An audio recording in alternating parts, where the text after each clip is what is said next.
7. The sallow thing was back long before 11. He was back by 9:30. Eddie guessed the other stuff had been in his car all along.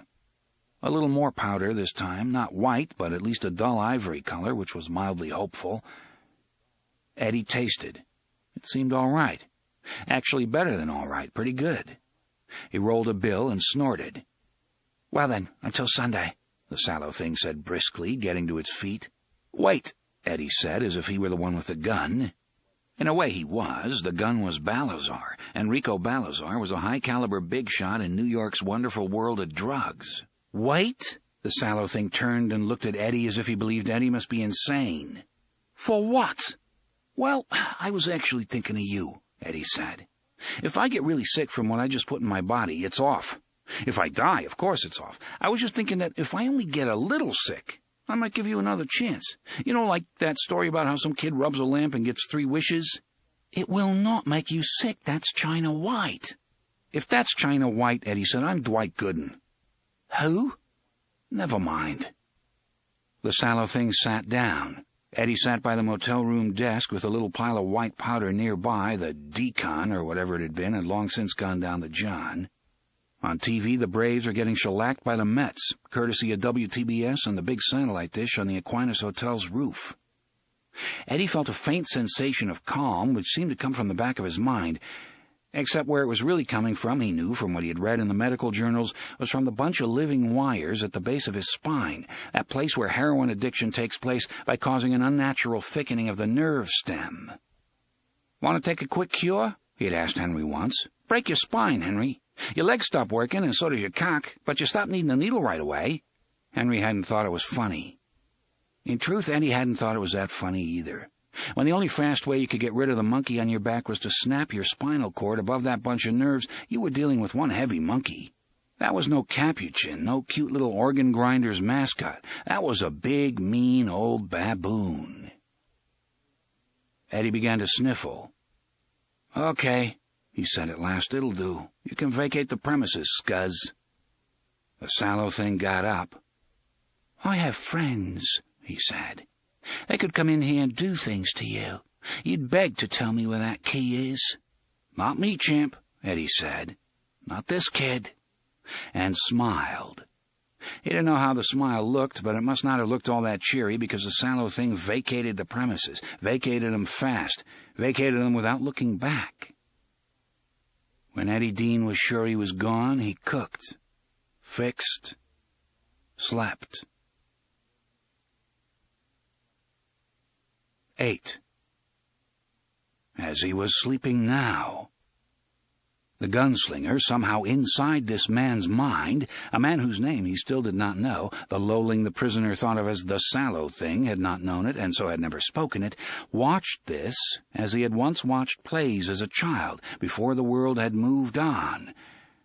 Or so he thought he watched, because plays were all he had ever seen. If he had ever seen a moving picture, he would have thought of that first. The things he did not actually see he had been able to pluck from the prisoner's mind because the associations were close. It was odd about the name, though. He knew the name of the prisoner's brother, but not the name of the man himself. But of course names were secret things, full of power. And neither of the things that mattered was the man's name. One was the weakness of the addiction, the other was the steel buried inside that weakness, like a good gun sinking in quicksand. This man reminded the gunslinger achingly of Cuthbert. Someone was coming. The prisoner, sleeping, did not hear. The gunslinger, not sleeping, did, and came forward again. 9. Great, Jane thought. He tells me how hungry he is, and I fix something up for him because he's a little bit cute, and then he falls asleep on me. Then the passenger, a guy of about 20, tall, wearing clean, slightly faded blue jeans and a paisley shirt, opened his eyes a little and smiled at her. "Thank ye, Si," he said. Or so it sounded. Almost archaic, or foreign. Sleep talk, that's all, Jane thought. "You're welcome." She smiled her best stewardess smile, sure he would fall asleep again, and the sandwich would still be there, uneaten, when it was time for the actual meal service. Well, that was what they taught you to expect, wasn't it? She went back to the galley to catch a smoke. She struck the match, lifted it halfway to her cigarette, and there it stopped, unnoticed, because that wasn't all they taught you to expect. I thought he was a little bit cute, mostly because of his eyes, his hazel eyes. But when the man in 3A had opened his eyes a moment ago, they hadn't been hazel, they had been blue. Not sweet, sexy blue like Paul Newman's eyes either, but the color of icebergs. Ow! The match had reached her fingers. She shook it out. "Jane?" Paula asked. "You all right?" "Fine, daydreaming." She lit another match and this time did the job right. She had only taken a single drag when the perfectly reasonable explanation occurred to her. He wore contacts. Of course, the kind that changed the color of your eyes. He'd gone into the bathroom. He had been in there long enough for her to worry about him being airsick. He had that pallid complexion, the look of a man who was not quite well.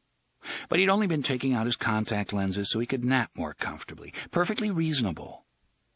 "You may feel something," a voice from her own not-so-distant past spoke suddenly. "Some little tickle. You may see something just a little bit wrong." Colored contact lenses. Jane Dorning personally knew over 24 people who wore contacts. Most of them worked for the airline. No one ever said anything about it, but she thought maybe one reason was they all sensed the passengers didn't like to see flight personnel wearing glasses. It made them nervous. Of all those people, she knew maybe 4 who had color contacts. Ordinary contact lenses were expensive. Colored ones cost the earth. All of the people of Jane's acquaintance who cared to lay out that sort of money were women, all of them extremely vain. So what? Guys can be vain too. Why not? He's good-looking. No, he wasn't. Cute, maybe, but that was as far as it went. And with the pallid complexion, he only made it to cute by the skin of his teeth. So why the color contacts? Airline passengers are often afraid of flying. In a world where hijacking and drug smuggling have become facts of life, airline personnel are often afraid of passengers. The voice that had initiated these thoughts had been that of an instructor at flight school, a tough old battle-axe who looked as if she could have flown the mail with Wiley Post, saying, "Don't ignore your suspicions. If you forget everything else you've learned about coping with potential or actual terrorists, remember this: don't ignore your suspicions." In some cases, you'll get a crew who'll say during the debriefing that they didn't have any idea until the guy pulled out a grenade and said, "Hang a left for Cuba, or everyone on the aircraft is going to join the jet stream." But in most cases, you get 2 or 3 different people, mostly flight attendants, which you women will be in less than a month, who say they felt something. Some little tickle. A sense that the guy in 91C or the young woman in 5A was a little wrong. They felt something, but they did nothing. Did they get fired for that? Christ, no. You can't put a guy in restraints because you don't like the way he scratches his pimples. The real problem is they felt something and then forgot. The old battle-axe had raised one blunt finger. Jane Dorning, along with her fellow classmates, had listened raptly as she said, "If you feel that little tickle, don't do anything. But that includes not forgetting. Because there's always that one little chance that you just might be able to stop something before it gets started. Something like an unscheduled 12-day layover on the tarmac of some shitpot Arab country." Just colored contacts.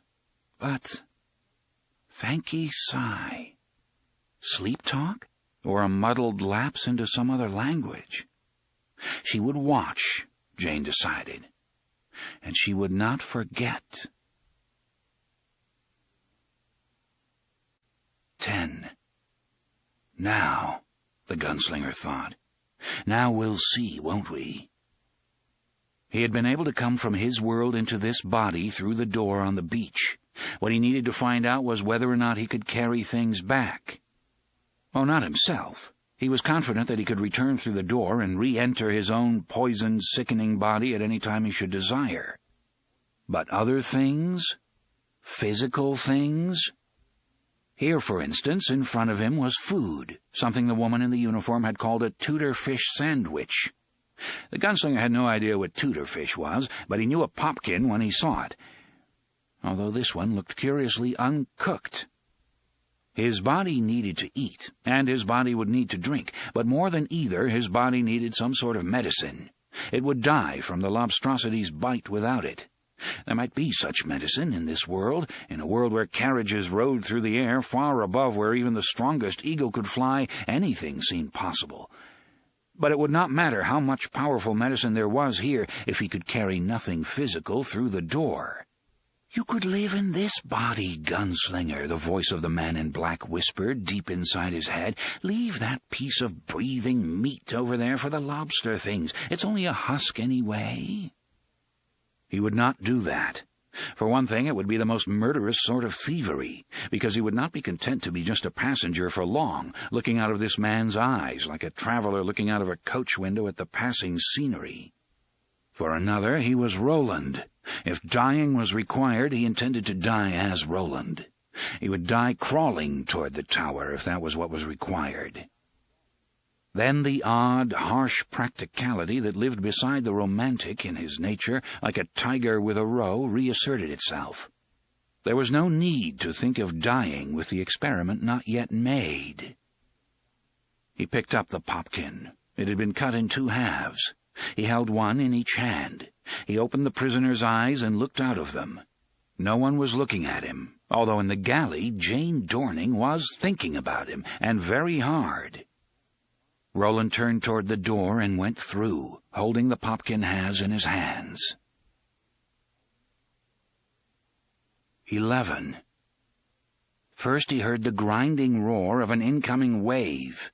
Next he heard the argument of many seabirds arising from the closest rocks as he struggled to his sitting position. Cowardly buggers were creeping up, he thought, and they would have been taking pecks out of me soon enough, still breathing or no. They're nothing but vultures with a coat of paint. Then he became aware that one popkin half, the one in his right hand, had tumbled onto the hard gray sand because he had been holding it with a whole hand when he came through the door, and now was, or had been, holding it in a hand which had suffered a 40% reduction.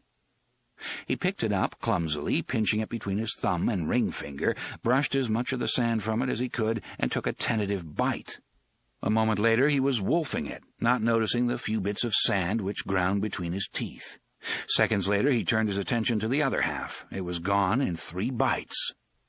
The gunslinger had no idea what Tudor fish was, only that it was delicious. That seemed enough.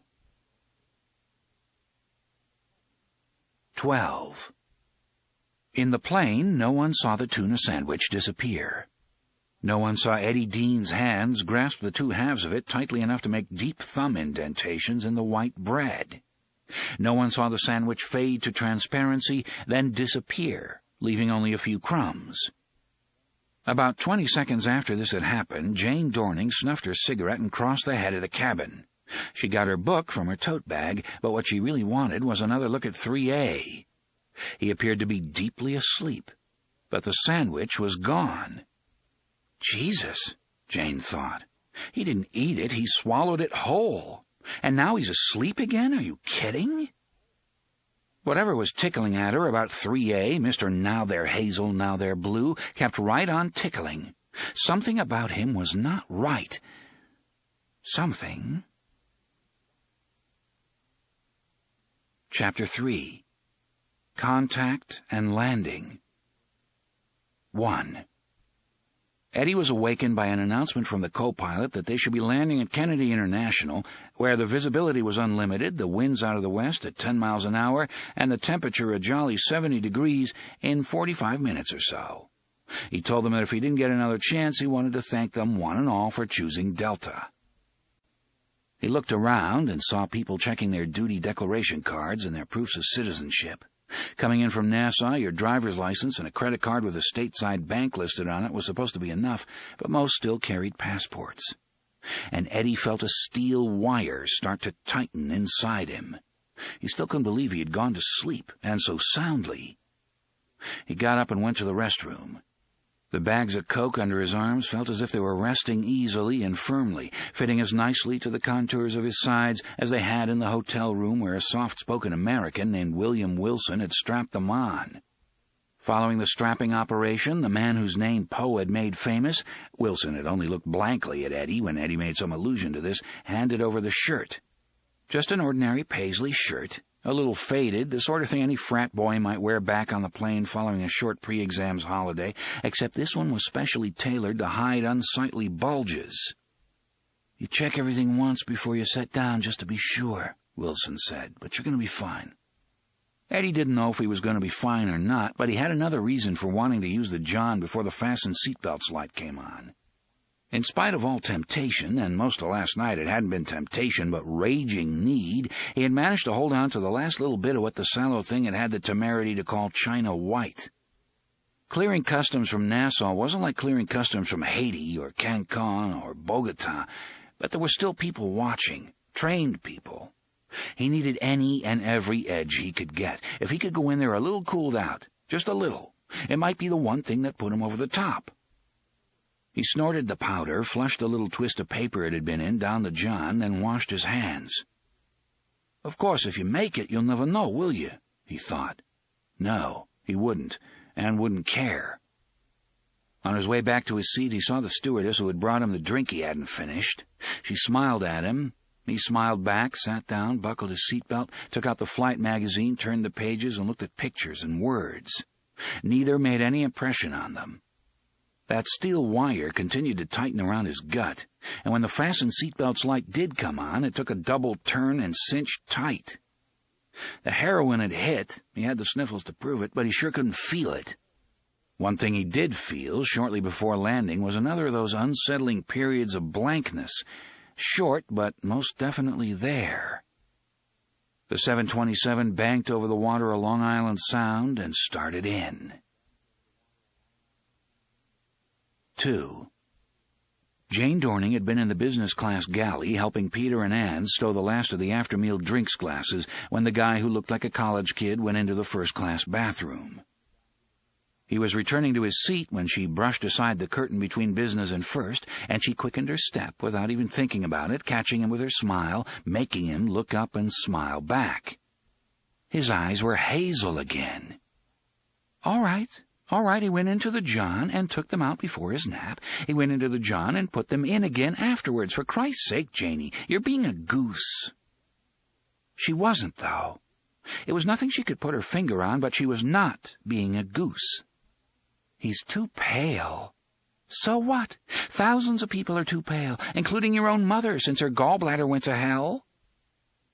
He had very arresting blue eyes, maybe not as cute as the hazel contacts, but certainly arresting. So why the bother and expense? Because he likes designer eyes, isn't that enough? No. Shortly before fasten seatbelts and final cross-check, she did something she had never done before. She did it with that tough old battle-axe of an instructor in mind. She filled a thermos bottle with hot coffee and put on the red plastic top without first pushing the stopper into the bottle's throat. She screwed the top on only until she felt it catch the first thread. Susie Douglas was making the final approach announcement, telling the geese to extinguish their cigarettes, telling them they would have to stow what they had taken out, telling them a Delta Gate agent would meet the flight, telling them to check and make sure they had their duty declaration cards and proofs of citizenship, telling them it would now be necessary to pick up all cups, glasses, and speaker sets. I'm surprised we don't have to check to make sure they're dry, Jane thought distractedly. She felt her own steel wire wrapping itself around her guts, cinching them tight. "Get my side," Jane said as Susie hung up the mic. Susie glanced at the thermos, then at Jane's face. "Jane, are you sick? You look as white as—" "I'm not sick. Get my side. I'll explain when you get back." Jane glanced briefly at the jump seats beside the left-hand exit door. "I want to ride shotgun." "Jane, get my side." "All right," Susie said. "All right, Jane, no problem." Jane Dorning sat down in the jump seat closest to the aisle. She held the thermos in her hands and made no move to fasten the web harness. She wanted to keep the thermos in complete control, and that meant both hands. "Susie thinks I've flipped out." Jane hoped she had. If Captain MacDonald lands hard, I'm going to have blisters all over my hands. She would risk it. The plane was dropping. The man in 3A, the man with the two-tone eyes and the pale face, suddenly leaned down and pulled his traveling bag from under the seat. This is it, Jane thought. This is where he brings out the grenade or the automatic weapon or whatever the hell he's got. And the moment she saw it, the very moment, she was going to flip the red top off the thermos in her slightly trembling hands, and there was going to be one very surprised friend of Allah rolling around on the aisle floor of Delta Flight 901 while his skin boiled on his face. 3A unzipped the bag. Jane got ready. 3. The gunslinger thought this man, prisoner or not, was probably better at the fine art of survival than any of the other men he had seen in the air carriage. The others were fat things for the most part, and even those who looked reasonably fit also looked open, unguarded, their faces those of spoiled and cosseted children, the faces of men who would fight eventually, but who would whine almost endlessly before they did. You could let their guts out onto their shoes, and their last expressions would not be rage or agony, but stupid surprise. The prisoner was better, but not good enough. Not at all. The army woman. She saw something, I don't know what, but she saw something wrong. She's awake to him in a way she's not to the others. The prisoner sat down, looked at a limp-covered book he thought of as a Magda scene. Although who Magda might have been, or what she might have seen, mattered not a whit to Roland, the gunslinger did not want to look at a book, amazing as such things were. He wanted to look at the woman in the army uniform. The urge to come forward and take control was very great, but he held against it, at least for the time being. The prisoner had gone somewhere and gotten a drug. Not the drug he himself took, nor one that would help cure the gunslinger's sick body, but one that people paid a lot of money for because it was against the law. He would give this drug to his brother, who would in turn give it to a man named Balazar. The deal would be complete when Balazar traded them the kind of drug they took for this one, if, that was, the prisoner was able to correctly perform a ritual unknown to the gunslinger, and a world as strange as this must of necessity have many strange rituals. It was called clearing the customs. But the woman sees him. Could she keep him from clearing the customs? Roland thought the answer was probably yes. And then, jail. And if the prisoner were jailed, there would be no place to get the sort of medicine his infected, dying body needed. He must clear the customs, Roland thought. He must. And he must go with his brother to this man Balazar. It's not in the plan. The brother won't like it. But he must. Because a man who dealt in drugs would either know a man or be a man who also cured the sick. A man who could listen to what was wrong and then, maybe... He must clear the customs, the gunslinger thought. The answer was so large and simple, so close to him, that he very nearly did not see it at all. It was the drug the prisoner meant to smuggle in that would make clearing the customs so difficult, of course. There might be some sort of oracle who might be consulted in the cases of people who seemed suspicious. Otherwise, Roland gleaned, the clearing ceremony would be simplicity itself, as crossing a friendly border was in his own world. One made the sign of fealty to that kingdom's monarch, a simple token gesture, and was allowed to pass. He was able to take things from the prisoner's world to his own. The Tudorfish popkin proved that. He would take the bags of drugs, as he had taken the popkin. The prisoner would clear the customs, and then Roland would bring the bags of drugs back. Can you? Ah, here was a question disturbing enough to distract him from the view of the water below. They had gone over what looked like a huge ocean and were now turning back toward the coastline. As they did, the water grew steadily closer. The air carriage was coming down. Eddie's glance was brief, cursory, the gunslinger's as rapt as the child seeing his first snowfall. He could take things from this world, that he knew. But bring them back again? That was a thing of which he as yet had no knowing. He would have to find out. The gunslinger reached into the prisoner's pocket and closed the prisoner's fingers over a coin. Roland went back through the door. 4. The birds flew away when he sat up. They hadn't dared come as close this time. He ached, he was woozy, feverish, yet it was amazing how much even a little bit of nourishment had revived him. He looked at the coin he had brought back with him this time. It looked like silver, but the reddish tint at the edge suggested it was really made of some baser metal. On one side was a profile of a man whose face suggested nobility, courage, stubbornness. His hair, both curled at the base of the skull and pigged at the nape of the neck, suggested a bit of vanity as well. He turned the coin over and saw something so startling it caused him to cry out in a rusty, croaking voice. On the back was an eagle, the device which had decorated his own banner in those dim days when there had still been kingdoms and banners to symbolize them. "Time's short. Go back. Hurry." But he tarried a moment longer, thinking. It was harder to think inside this head. The prisoner's was far from clear, but it was, temporarily at least, a cleaner vessel than his own.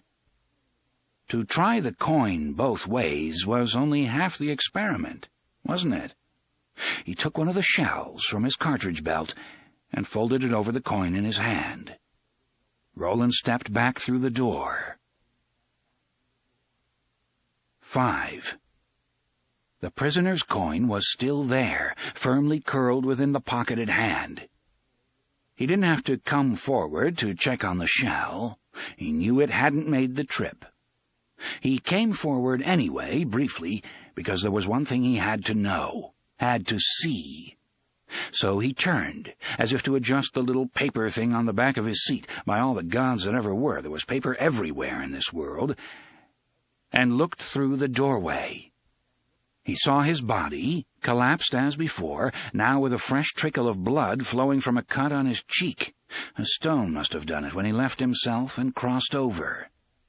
The cartridge he had been holding along with the coin lay at the base of the door on the sand. Still, enough was answered. The prisoner could clear the customs. Their guards of the watch might search him from head to toe, from asshole to appetite and back again.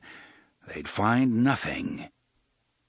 The gunslinger settled back, content, unaware, at least for the time being, that he still had not grasped the extent of his problem. 6. The 727 came in low and smooth over the salt marshes of Long Island, leaving sooty trails of spent fuel behind. The landing gear came down with a rumble and a thump. 7. 3A, the man with the two-tone eyes, straightened up, and Jane actually saw a snub-nosed Uzi in his hands before she realized it was nothing but his duty declaration card and a little zipper bag of the sort which men sometimes use to hold their passports. The plane settled like silk. Letting out a deep, shaking shudder, she tightened the red top on the thermos. "Call me an asshole," she said in a low voice to Susie, buckling the crossover belts now that it was too late. She had told Susie what she suspected on the final approach, so Susie would be ready. "You have every right." "No," Susie said, "you did the right thing. I overreacted, and dinner's on me." "Like hell it is. And don't look at him, look at me. Smile, Janie." Jane smiled, nodded, wondered what in God's name was going on now. "You were watching his hands," Susie said, and laughed. Jane joined in. "I was watching what happened to his shirt when he bent over to get his bag. He's got enough stuff under there to stock a Woolworth's notions counter. Only I don't think he's carrying the kind of stuff you can buy at Woolworth's." Jane threw back her head and laughed again, feeling like a puppet. "How do we handle it?" Susie had 5-year seniority on her, and Jane, who only a minute ago had felt she had the situation under some desperate kind of control, now only felt glad to have Susie beside her. "We don't. Tell the captain while we're taxiing in." The captain speaks to customs. Your friend there gets in line like everyone else, except then he gets pulled out of line by some men who escort him to a little room. It's going to be the first in a very long succession of little rooms for him, I think." "Jesus." Jane was smiling, but chills, alternately hot and cold, were racing through her.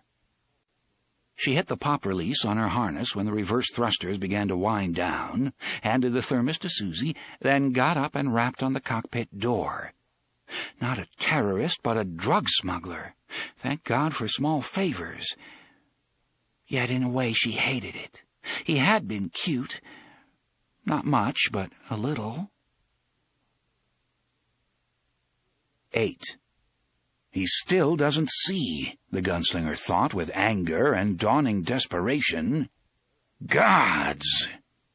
Eddie had bent to get the papers he needed for the ritual, and when he looked up, the army woman was staring at him, her eyes bulging, her cheeks as white as the paper things on the backs of the seats. The silver tube with the red top, which he had at first taken for some kind of canteen, was apparently a weapon. She was holding it up between her breasts now. Roland thought that in a moment or two she would either throw it or spin off the red top and shoot him with it. Then she relaxed and buckled her harness, even though the thump told both the gunslinger and the prisoner the air carriage had already landed. She turned to the army woman she was sitting with and said something. The other woman laughed and nodded, but if that was a real laugh, the gunslinger thought, he was a river toad. The gunslinger wondered how the man whose mind had become temporary home for the gunslinger's own ka could be so stupid. Some of it was what he was putting into his body, of course, one of this world's versions of devilweed. Some, but not all. He was not soft and unobservant like the others, but in time he might be. They are as they are because they live in the light, the gunslinger thought suddenly. That light of civilization you were taught to adore above all other things. They live in a world which has not moved on. If this was what people became in such a world, Roland was not sure he didn't prefer the dark. That was before the world moved on, people said in his own world, and it was always said in tones of bereft sadness. But it was perhaps sadness without thought, without consideration. She thought he meant to grab a weapon when he bent down to get the papers. When she saw the papers, she relaxed and did what everyone else did before the carriage came down to the ground again. Now she and her friend are talking and laughing, but their faces, her face especially, the face of the woman with the metal tube, are not right. They are talking, all right, but they are only pretending to laugh. And that is because what they are talking about is him. The air carriage was now moving along what seemed a long, concrete road, one of many. Mostly he watched the women, but from the edges of his vision the gunslinger could see other air carriages moving here and there along other roads. Some lumbered, some moved with incredible speed, not like carriages at all, but like projectiles fired from guns or cannons, preparing to leap into the air. As desperate as his own situation had become, part of him wanted very much to come forward and turn his head so he could see these vehicles as they leaped into the sky. They were man-made, but every bit as fabulous as the stories of the Grand Featherex, which had supposedly once lived in the distant and probably mythical kingdom of Garland. More fabulous, perhaps, simply because these were man-made.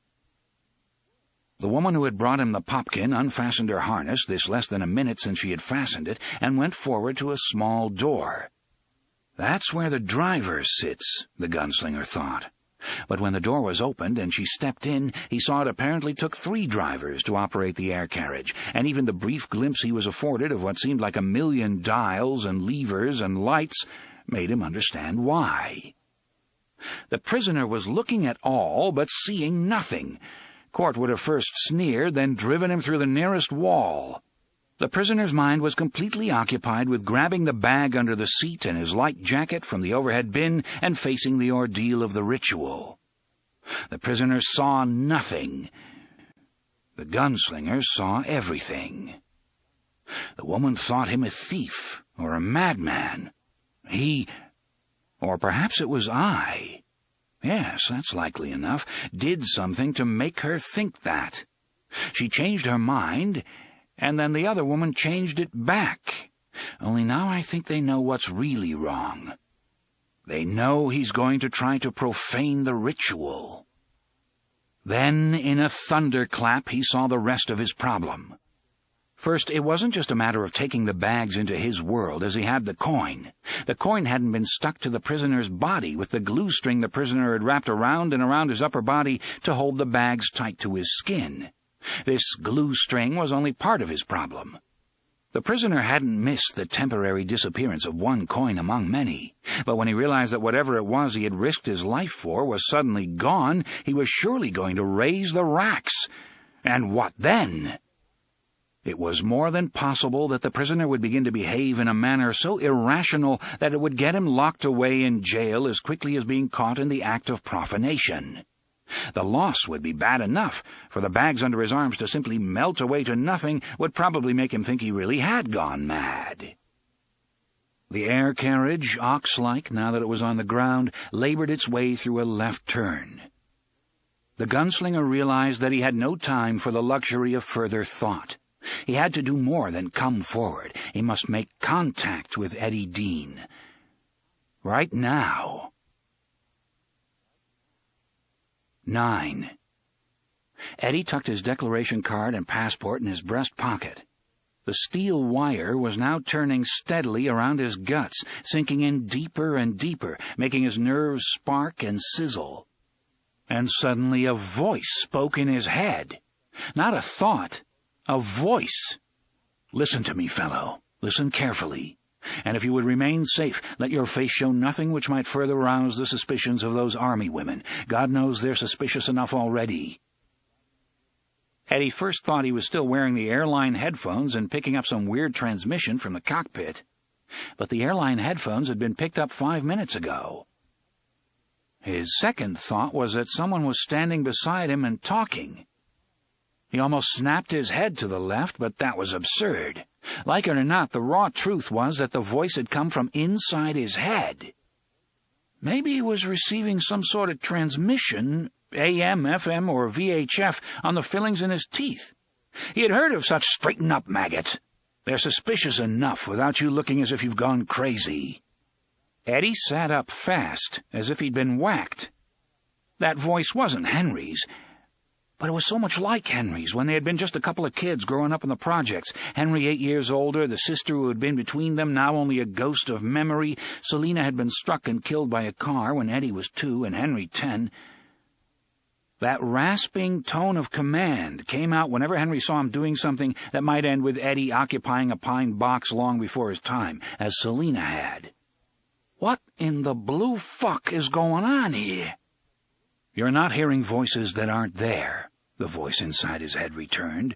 No, not Henry's voice. Older, drier, stronger, but like Henry's voice, and impossible not to believe.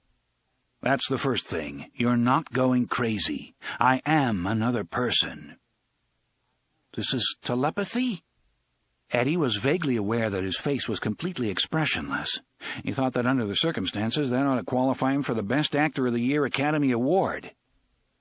He looked out the window and saw the plane closing in on the Delta section of Kennedy's International Arrivals Building. I don't know that word, but I do know that those army women know you are carrying... There was a pause. A feeling, odder beyond telling, of phantom fingers rummaging through his brain as if he were a living card catalog. Heroin or cocaine. I can't tell which, except it must be cocaine, because you're carrying the one you don't take to buy the one you do. What army women? Eddie muttered in a low voice. He was completely unaware that he was speaking aloud. What in the hell are you talking about? That feeling of being slapped once more, so real he felt his head ring with it. Shut your mouth, you damn jackass! All right, Christ. Now that feeling of rummaging fingers again. Army stewardesses, the alien voice replied. Do you understand me? I have no time to con your every thought, prisoner." "What did you—" Eddie began, then shut his mouth. "What did you call me?" "Never mind. Just listen. Time is very, very short. They know. The Army stewardesses know you have this cocaine." "How could they? That's ridiculous." "I don't know how they came by their knowledge, and it doesn't matter. One of them told the drivers. The drivers will tell whatever priests perform this ceremony, this clearing of customs." The language of the voice in his head was arcane, the terms so off-kilter they were almost cute, but the message came through loud and clear. Although his face remained expressionless, Eddie's teeth came together with a painful click, and he drew a hot little hiss in through them. The voice was saying the game was over. He hadn't even gotten off the plane, and the game was already over. But this wasn't real. No way this could be real. It was just his mind doing a paranoid little jig at the last minute, that was all. He would ignore it. Just ignore it and it would go away. "You will not ignore it, or you will go to jail and I will die," the voice roared. "Who in the name of God are you?" Eddie asked reluctantly, fearfully, and inside his head he heard someone or something let out a deep and gusty sigh of relief. 10. He believes, the gunslinger thought. Thank all the gods that are or ever were, he believes. 11. The plane stopped. The fastened seatbelts light went out. The jetway rolled forward and bumped against the forward port door with a gentle thump. They had arrived. 12. There is a place where you can put it while you perform the clearing of customs, the voice said. A safe place. Then, when you are away, you can get it again and take it to this man Balazar. People were standing up now, getting things out of the overhead bins and trying to deal with coats which were, according to the cockpit announcement, too warm to wear. Get your bag, get your jacket, then go into the privy again. Bathroom. Head. If they think I've got dope, they'll think I'm trying to dump it. But Eddie understood that part didn't matter. They wouldn't exactly break down the door because that might scare the passengers. And they'd know you couldn't flush 2 pounds of coke down an airline toilet and leave no trace. Not unless the voice was really telling the truth, that there was some safe place. But how could there be? Never mind, damn you, move! Eddie moved, because he had finally come alive to the situation. He was not seeing all Roland, with his many years and his training of mingled torture and precision, could see, but he could see the faces of the stews, the real faces, the ones behind the smiles and the helpful passing of garment bags and cartons stowed in the forward closet. He could see the way their eyes flicked to him, whiplash quick, again and again. He got his bag. He got his jacket. The door to the jetway had been opened, and people were already moving up the aisle. The door to the cockpit was open, and here was the captain, also smiling, but also looking at the passengers in first class who were still getting their things together, spotting him. No, targeting him. And then looking away again, nodding to someone, tousling a youngster's head. He was cold now. Not cold turkey, just cold. He didn't need the voice in his head to make him cold. Cold, sometimes that was okay. You just had to be careful you didn't get so cold you froze. Eddie moved forward, reached the point where a left turn would take him into the jetway, and then suddenly put his hand to his mouth. "I don't feel well," he murmured. "Excuse me." He moved the door to the cockpit, which slightly blocked the door to the first-class head, and opened the bathroom door on the right. "I'm afraid you'll have to exit the plane," the pilot said sharply as Eddie opened the bathroom door. I believe I'm going to vomit, and I don't want to do it on your shoes," Eddie said. "Or mine either." A second later he was in, with the door locked. The captain was saying something. Eddie couldn't make it out, didn't want to make it out. The important thing was that it was just talk, not yelling. He had been right. No one was going to start yelling with maybe 250 passengers still waiting to deplane from the single forward door. He was in, he was temporarily safe, but what good was it going to do him?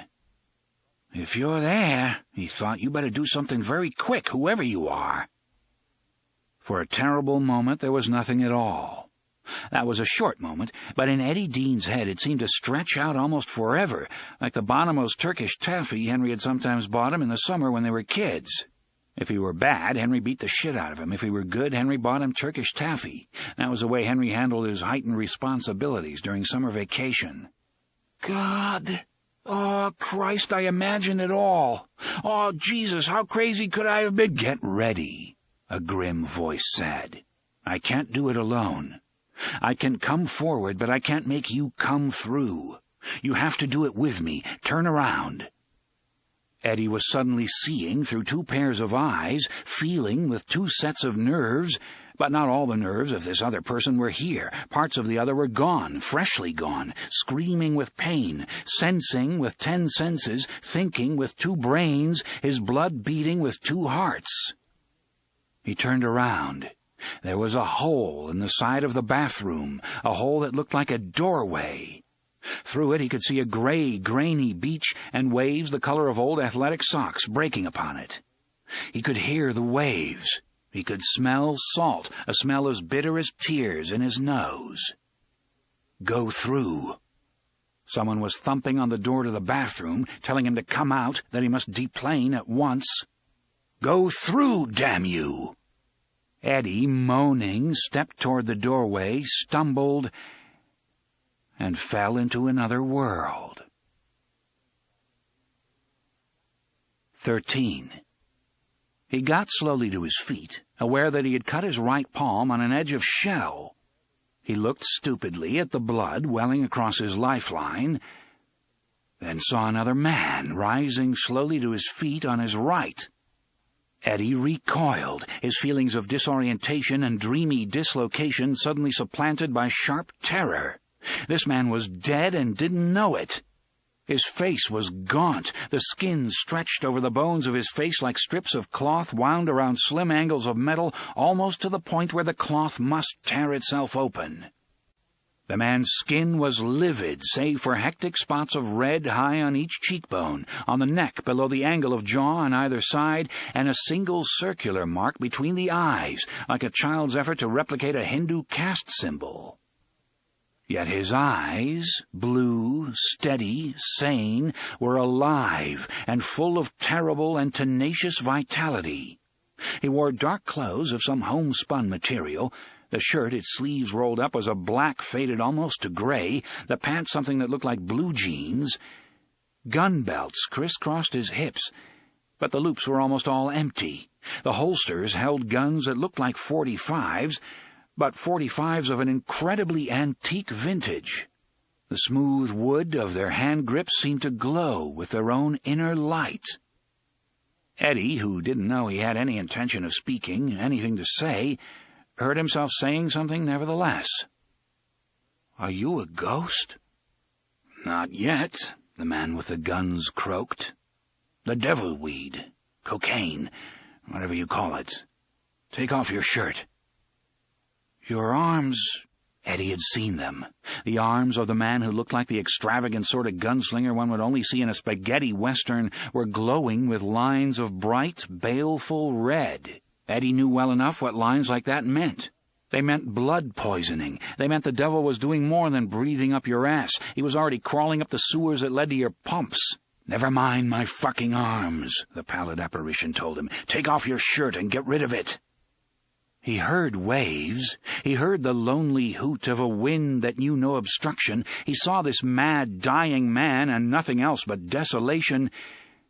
Yet from behind him he heard the murmuring voices of deplaning passengers and a steady, muffled pounding. "Mr. Dean?" That voice, he thought, is in another world. Not really doubting it, just trying to pound it through his head the way you'd pound a nail through a thick piece of mahogany. "You'll really have to—" "You can leave it. Pick it up later," the gunslinger croaked. "Gods, don't you understand I have to talk here? It hurts, and there is no time, you idiot." There were men Eddie would have killed for using such a word, but he had an idea that he might have a job killing this man, even though the man looked like killing might do him good. Yet he sensed the truth in those blue eyes. All questions were cancelled in their mad glare. Eddie began to unbutton his shirt. His first impulse was to simply tear it off like Clark Kent while Lois Lane was tied to a railroad track or something, but that was no good in real life. Sooner or later you had to explain those missing buttons. So he slipped them through the loops while the pounding behind him went on. He yanked the shirt out of his jeans, pulled it off, and dropped it, revealing the strapping tape across his chest. He looked like a man in the last stages of recovery from badly fractured ribs. He snapped a glance behind him and saw an open door. Its bottom jamb had dragged a fan shape in the gray grit of the beach when someone, the dying man presumably, had opened it. Through the doorway he saw the first-class head, the basin, the mirror, and in it his own desperate face, black hair spilled across his brow and over his hazel eyes. In the background he saw the Gunslinger, the beach, and soaring seabirds that screeched and squabbled over God knew what. He pawed at the tape, wondering how to start, how to find a loose end, and a dazed sort of hopelessness settled over him. This was the way a deer or a rabbit must feel when it got halfway across a country road and turned its head only to be fixated by the oncoming glare of headlights. It had taken William Wilson, the man whose name Poe had made famous, 20 minutes to strap him up. They would have the door to the first-class bathroom open in 5, 7 at most. "I can't get this shit off," he told the swaying man in front of him. "I don't know who you are or where I am, but I'm telling you there's too much tape and too little time." 14. Deere, the co-pilot, suggested Captain MacDonald ought to lay off pounding on the door when MacDonald, in his frustration at 3A's lack of response, began to do so. "Where's he going to go?" Deere asked. "What's he going to do, flush himself down the John? He's too big." "But if he's carrying," MacDonald began.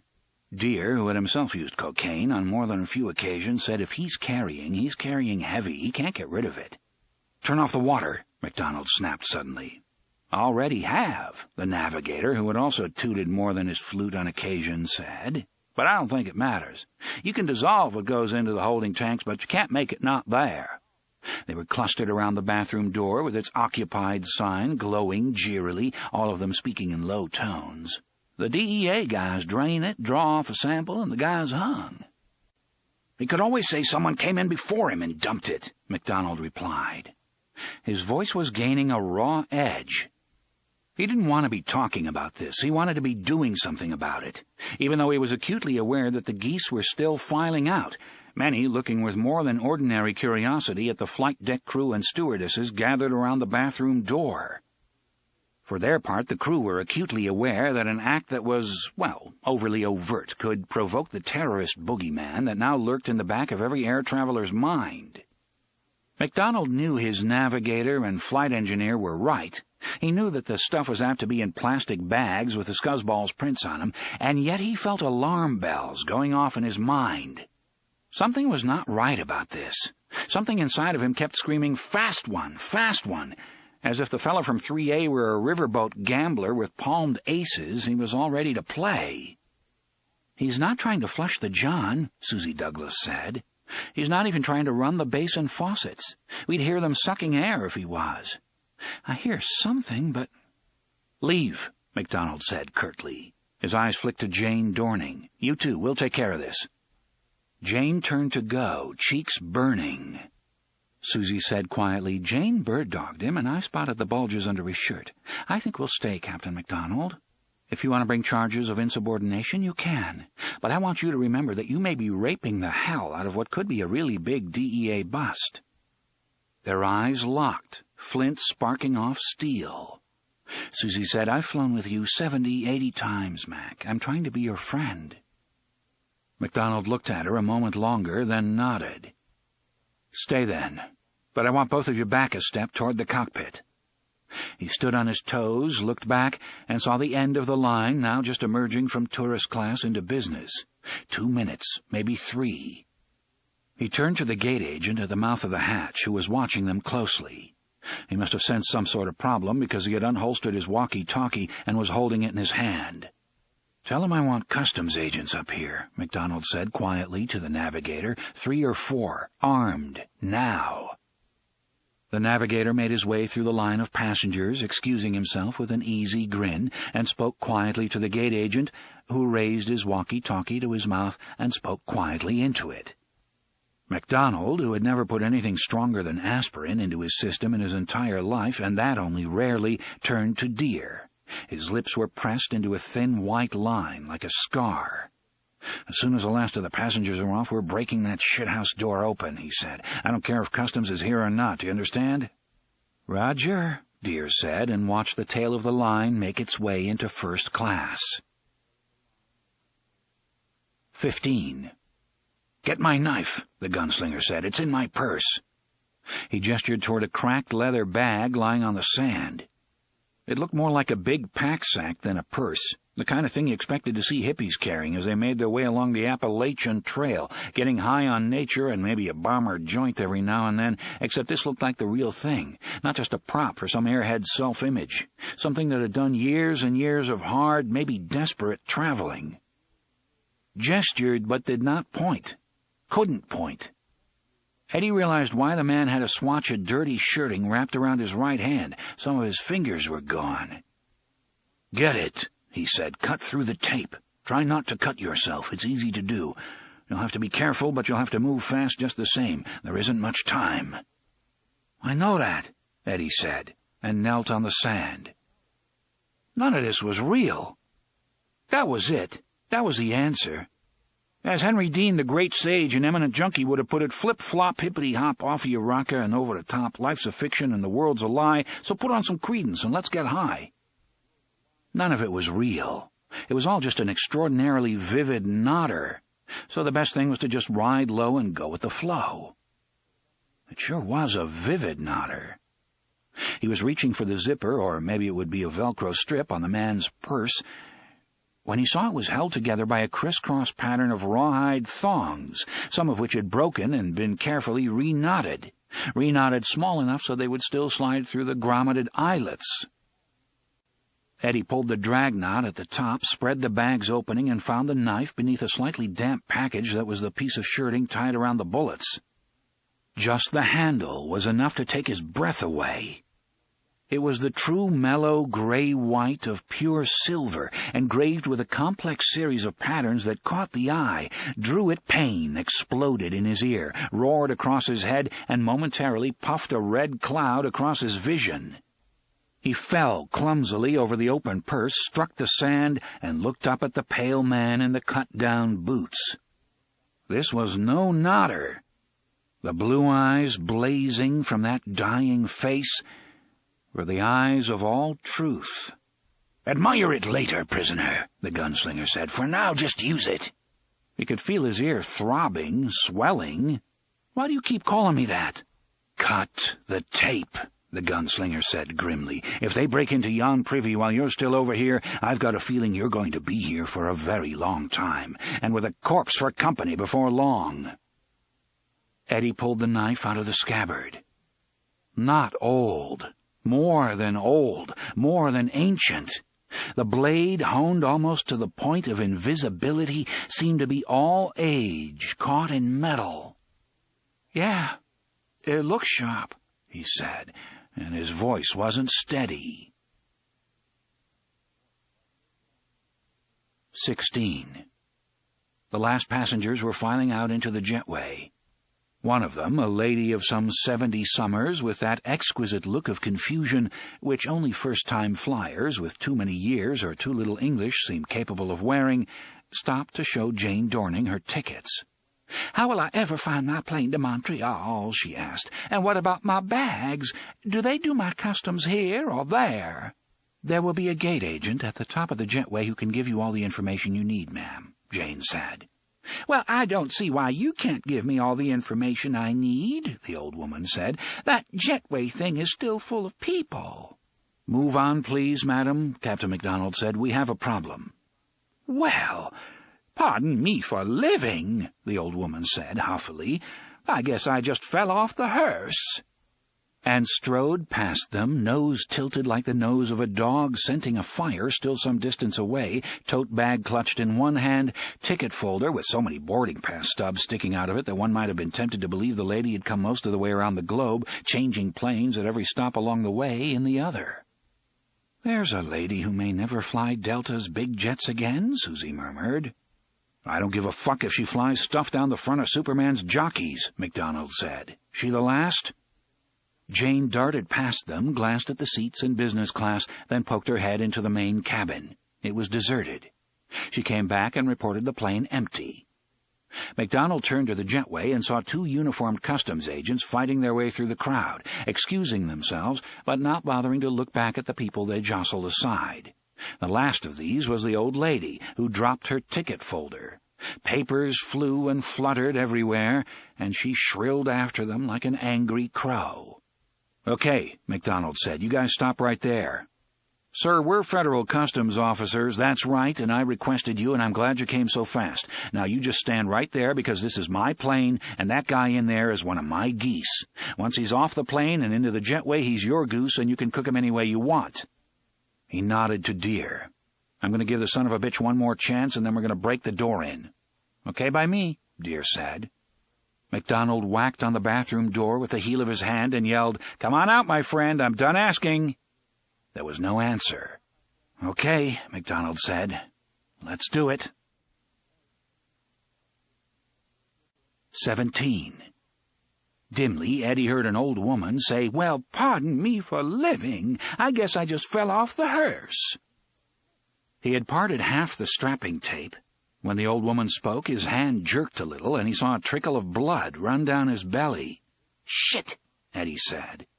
"It can't be helped now," the gunslinger said in his hoarse voice. "Finish the job, or does the sight of blood make you sick?" "Only when it's my own," Eddie said. The tape had started just above his belly. The higher he cut, the harder it got to see. He got another 3 inches or so, and almost cut himself again when he heard MacDonald speaking to the customs agents. "Okay, you guys stop right there." "I can finish and maybe cut myself wide open, or you can try," Eddie said. "I can't see what I'm doing. My fucking chin's in the way." The gunslinger took the knife in his left hand. The hand was shaking. Watching that blade, honed to a suicidal sharpness, shaking like that made Eddie extremely nervous. "Maybe I better chance at myself." "Wait." The gunslinger stared fixedly at his left hand. Eddie didn't exactly disbelieve in telepathy, but he had never exactly believed in it either. Nevertheless, he felt something now, something as real and palpable as heat baking out of an oven. After a few seconds, he realized what it was, the gathering of this strange man's will. How the hell can he be dying if I can feel the force of him that strongly? The shaking hand began to steady down. Soon it was barely shivering. After no more than 10 seconds, it was as solid as a rock. "Now," the gunslinger said. He took a step forward, raised the knife, and Eddie felt something else baking off him. Rancid fever. "Are you left-handed?" Eddie asked. "No," the gunslinger said. "Oh, Jesus," Eddie said, and decided he might feel better if he closed his eyes for a moment. He heard the harsh whisper of the masking tape parting. "There," the gunslinger said, stepping back. "Now pull it off as far as you can. I'll get the back." No polite little knocks on the bathroom door now. This was a hammering fist. "The passengers are out," Eddie thought. "No more Mr. Nice Guy. Oh, shit." "Come on out, my friend. I'm done asking." "Yank it," the gunslinger growled. Eddie grabbed a thick tab of strapping tape in each hand and yanked as hard as he could.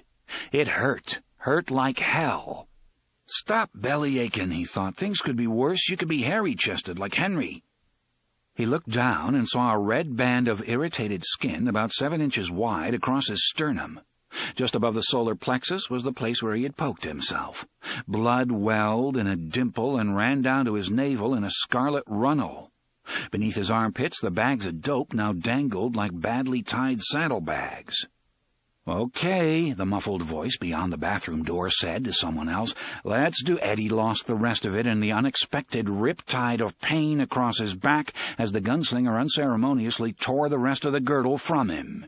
He bit down against a scream. "Put your shirt on," the gunslinger said. His face, which Eddie had thought as pallid as the face of a living man could become, was now the color of ancient ashes. He held the girdle of tape, now sticking to itself in a meaningless tangle, the big bags of white stuff looking like strange cocoons, in his left hand, then tossed it aside. Eddie saw fresh blood seeping through the makeshift bandage on the gunslinger's right hand. "Do it fast." There was a thudding sound. This wasn't someone pounding for admittance. Eddie looked up in time to see the bathroom door shudder, to see the lights in there flicker. They were trying to break it in. He picked his shirt up with fingers that suddenly seemed too large, too clumsy.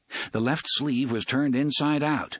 He tried to stuff it back through the hole, got his hand stuck for a moment, then yanked it out so hard he pulled the sleeve back again with it. Thud, and the bathroom door shivered again. "Gods, how can you be so clumsy?" the gunslinger moaned, and rammed his own fist into the left sleeve of Eddie's shirt. Eddie grabbed the cuff as the gunslinger pulled back. Now the gunslinger held the shirt for him, as a butler might hold a coat for his master. Eddie put it on and groped for the lowest button. "Not yet!" the gunslinger barked, and tore another piece away from his own diminishing shirt. "Wipe your gut." Eddie did the best he could. The dimple where the knife had actually pierced his skin was still welling blood. The blade was sharp, all right, sharp enough. He dropped the bloody wad of the gunslinger's shirt on the sand and buttoned his shirt. Thud!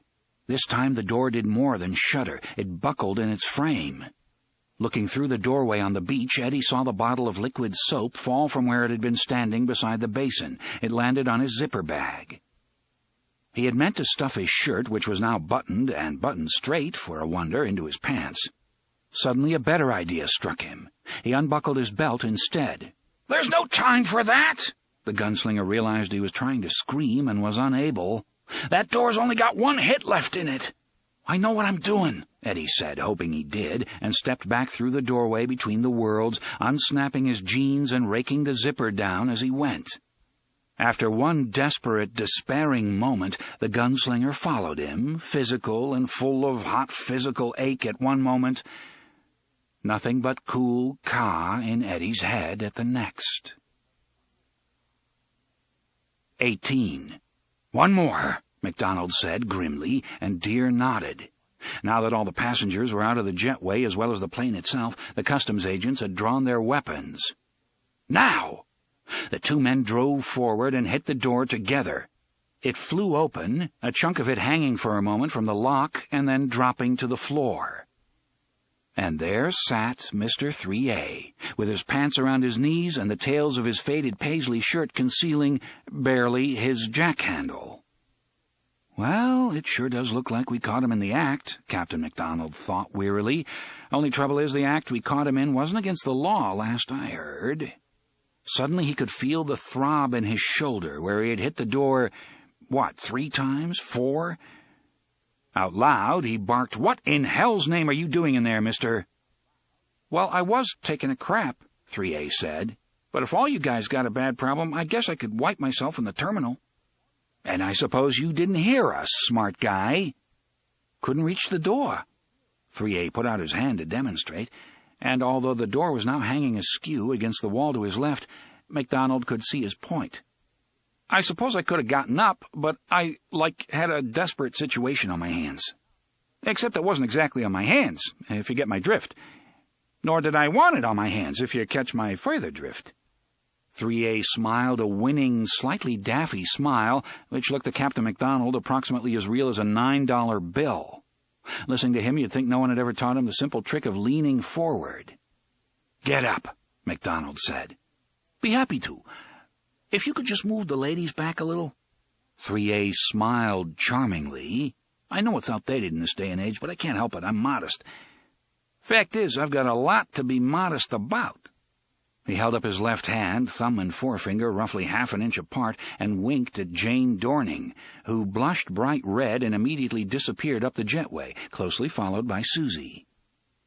"You don't look modest," Captain MacDonald thought. "You look like a cat that just got the cream. That's what you look like." When the stews were out of sight, 3A stood and pulled up his shorts and jeans. He then reached for the flush button, and Captain MacDonald promptly knocked his hand away, grabbed his shoulders, and pivoted him back toward the aisle. Deere hooked a restraining hand into the back of his pants. "Don't get personal," Eddie said. His voice was light and just right. He thought so, anyway, but inside everything was in free fall. He could feel that other, feel him, clearly. He was inside his mind, watching him closely, standing steady, meaning to move in if Eddie fucked up. God, it all had to be a dream, didn't it? Didn't it? "Stand still," Deere said. Captain MacDonald peered into the toilet. "No shit," he said, and when the navigator let out a bray of involuntary laughter, MacDonald glared at him. "Well, you know how it is," Eddie said. "Sometimes you get lucky and it's just a false alarm. I let off a couple of real rippers, though. I mean, we're talking swamp gas. If you lit a match in here 3 minutes ago, you could have roasted a Thanksgiving turkey, you know? It must have been something I ate before I got on the plane. Get rid of him," MacDonald said. And Deere, still holding Eddie by the back of the pants, propelled him out of the plane and into the jetway, where each customs officer took one arm. "Hey!" Eddie cried. "I want my bag! And I want my jacket!" "Oh, we want you to have all your stuff," one of the officers said. His breath, heavy with the smell of Maalox and stomach acid, puffed against Eddie's face. "We're very interested in your stuff. Now let's go, little buddy." Eddie kept telling them to take it easy, mellow out, he could walk just fine. But he thought later the tips of his shoes only touched the floor of the jetway 3 or 4 times between the 727's hatch and the exit to the terminal, where 3 more customs officers and half a dozen airport security cops stood, the customs guys waiting for Eddie, the cops holding back a small crowd that stared at him with uneasy, avid interest as he was led away. Chapter 4. The Tower. 1. Eddie Dean was sitting in a chair. The chair was in a small white room. It was the only chair in the small white room. The small white room was crowded. The small white room was smoky. Eddie was in his underpants. Eddie wanted a cigarette. The other 7 men in the small white room were dressed. The other men were standing around him and closing him. 4 of them were smoking cigarettes. Eddie wanted to jitter and jive. Eddie wanted to hop and bop. Eddie sat still, relaxed, looking at the men around him with amused interest, as if he wasn't going crazy for a fix, as if he wasn't going crazy from simple claustrophobia. The other in his mind was the reason why. He'd been terrified of the other at first. Now he thanked God the other was there. The other might be sick, dying even, but there was enough steel left in his spine for him to have some left alone, this scared 21-year-old junkie. "That is a very interesting red mark on your chest," one of the customs men said. A cigarette hung from the corner of his mouth. There was a pack in his shirt pocket. Eddie felt as if he could take about 5 of the cigarettes in that pack, line his mouth with them from corner to corner, light 'em all, inhale deeply, and be easier in his mind. "It looks like a stripe. It looks like you had something taped there, Eddie, and all at once decided it would be a good idea to rip it off and get rid of it." "I picked up an allergy in the Bahamas," Eddie said. "I told you that. I mean, we've been through all of this several times. I'm trying to keep my sense of humor, but it's getting harder all the time."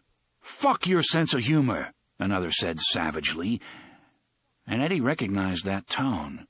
It was the way he himself sounded when he'd spent half a night in the cold waiting for the man and the man didn't come. Because these guys were junkies too. The only difference was guys like him and Henry were their junk. "What about that hole in your gut? Where'd that come from, Eddie? Publishers Clearinghouse?" A third agent was pointing at the spot where Eddie had poked himself. It had finally stopped dribbling, but there was still a dark purple bubble there which looked more than ready to break open at the slightest urging.